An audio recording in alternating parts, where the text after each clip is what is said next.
अपनी गांव की लड़कियों की कम उम्र की शादी रोकने के लिए कोशिश में हूँ। अब तक अपने आप को कामयाब समझती हूँ, मगर कम उम्र की शादी का आज़ाब ही कुछ ऐसा है, या तो मुझे खुद या तो मेरा माहौल ये याद दिलाता है कि इस मकसद में आराम की गुंजाइश बहुत कम है।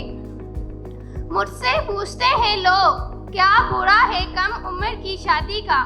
आखिर तो शादी होनी होती है, फिर क्यों ना हम ये काम जल्दी कर लें। उन्हें मैं अपनी सहेली की कहानी अक्सर जवाब में सुनाती हूँ।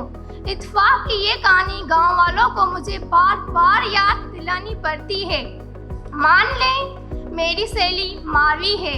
मारवी की 14 साल की उम्र में शादी करवा दी। तालीम छूट गई, बचपन में घर बदल गया, शादी जैसी जिम्मेदारी आ गई।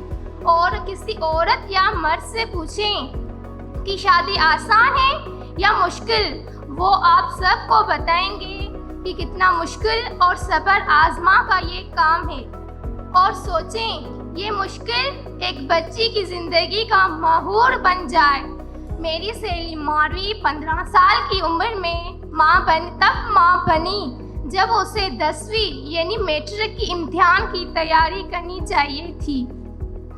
एक ही दिहाई में 7 बच्चों की माँ बनी मारवी। इसी दौरान मारवी का एक मासूम बच्चा जान खो बैठा। सेहत के मसाइल, गुर्बत, अफलास, ज़हनी दबाव में मैंने जीते जी मरती देखी है अपनी सहेलियाँ। खुशकिस्मती से हमारे गांव में यूनिसेफ आ पहुंचा। उन दोस्तों ने हमारे गांव में वालों को पूरा जमा किया और उनके साथ कम उम्र की शादी के नुकसानात बताए। फिर हमारे गांव वालों को एहसास हुआ कि वाकई ये मसाइल हमारी ज़िंदगी का हिस्सा बन चुके हैं। फिर हमने मिलकर एक तहफ़्फ़ुज़ कमेटी बनाई, जिसमें हमारे गांव के बुजुर्ग, नौजवान और मौलवी भी शामिल हुए। इस कमेटी का मकसद गांव मोहम्मद खान पल्ली वोटों में बच्चों के साथ कोई भी मसाइल होते हैं तो उनका हल निकाला जाए। अगर कम उम्र की शादी होती है तो उसको रोकना है।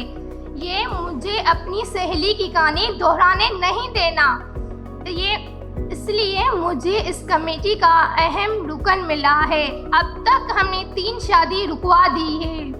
अगर हमें कोई भी कम उम्र की शादी की इत्तला मिलती है तो लड़की के फिर हम तहफ़्फ़ुज़ कमेटी वाले एक कमेटी बनाकर लड़की के घर जाते हैं, उनके वालिदैन से मिलते हैं और उन्हें कानूनी, अखलाकी, मजहबी बात समझाने की पूरी कोशिश करते हैं। सब लोग मानते भी नहीं हैं। सब कुछ आसान भी नहीं होता, जिंदगियां बचाना भी आसान नहीं होता, लेकिन हाँ, नामुमकिन भी नहीं होता। ये मिशन मैं हमेशा जारी रखूंगी। इस मिशन में आप सब भी मेरे साथ मिल जाएं। शुक्रिया।